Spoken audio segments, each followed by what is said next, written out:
Les machines thermiques. Si tu veux comprendre comment fonctionne une centrale électrique, qu'elle soit nucléaire ou au gaz ou au pétrole, si tu veux comprendre comment fonctionne un moteur de voiture, ou simplement comprendre pourquoi le rendement énergétique de chacun de ces processus est tellement faible, le point de départ de cette compréhension, c'est de décrire le fonctionnement d'une machine thermique. Une machine thermique, c'est tout simplement une machine qui fait un travail mécanique en utilisant de l'énergie thermique. Un moteur à combustion dans une voiture ou une centrale électrique qui fonctionne au gaz fonctionne selon ce principe-là. On va exploiter l'énergie thermique dégagée par un processus pour effectuer un travail mécanique. Et pour que ce processus soit exploité en continu, donc pour que le moteur continue à faire avancer la voiture tant qu'on appuie sur l'accélérateur, ou pour que la centrale électrique continue à produire de l'électricité tant qu'on brûle du gaz, les machines thermiques doivent fonctionner de manière cyclique. C'est-à-dire que la machine va recevoir de l'énergie thermique, puis va effectuer un travail, et puis elle doit revenir à son état initial pour pouvoir recommencer le processus. Alors, pour bien expliquer, illustrons un peu tout ça. Imaginons un cas tout simple, où on a un récipient cylindrique qui contient de l'eau, qui est en continuité avec un piston. Le but de cette machine, ça va être de soulever des billes, qui sont d'abord ici, vers une plateforme qui est située un petit peu plus haut. On parle ici d'une machine thermique, donc pour y parvenir, on va exploiter de l'énergie thermique. On pourrait faire ceci. Imaginez qu'une bille arrive sur le haut du piston, et puis on chauffe l'eau du cylindre. Par conséquent, l'eau qui chauffe se met à bouillir, et vu que le gaz du cylindre se charge alors en vapeur d'eau, la pression dans le cylindre va augmenter. Donc le piston va être poussé vers le haut. Et en montant, le piston va hausser la bille jusqu'en haut de la plateforme. Bravo! Mais du coup, pour pouvoir retourner chercher d'autres billes, il faut obligatoirement que le piston redescende, qu'on revienne donc à l'état initial du cycle. Et pour faire redescendre le piston, inévitablement, il faut qu'il refroidisse pour que la pression diminue.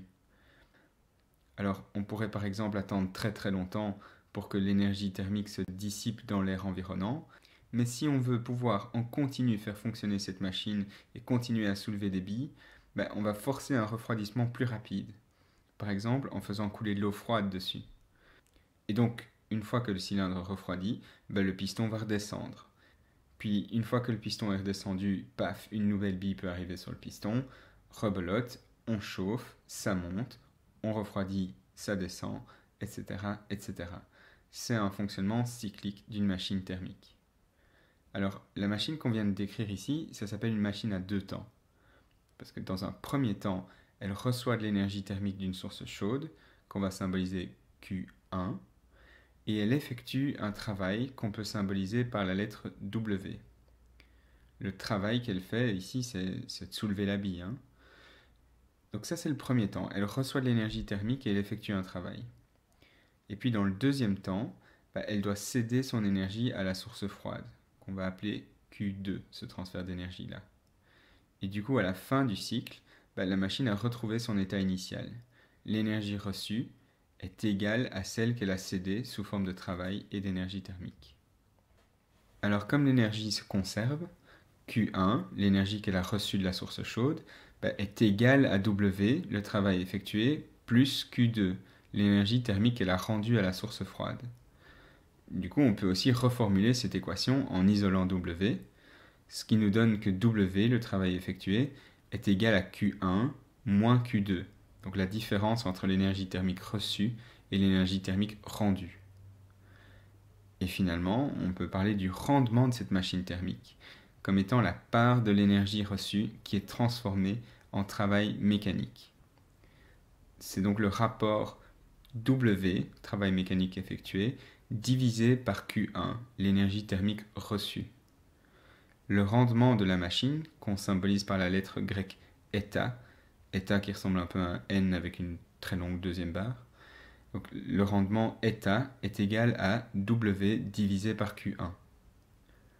Et maintenant, dernière manipulation, comme W c'est égal à Q1 moins Q2, on peut aussi dire que le rendement c'est Q1 moins Q2, le tout divisé par Q1. Autrement dit, c'est égal à 1 moins Q2 sur Q1. Alors, en quoi est-ce que cette vidéo nous apprend que le rendement des machines thermiques ne sera jamais parfait?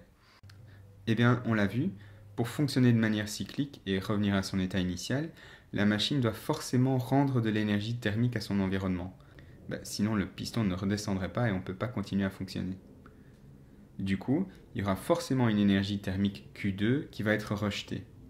Et la part de cette énergie qui est rejetée est vraiment non négligeable.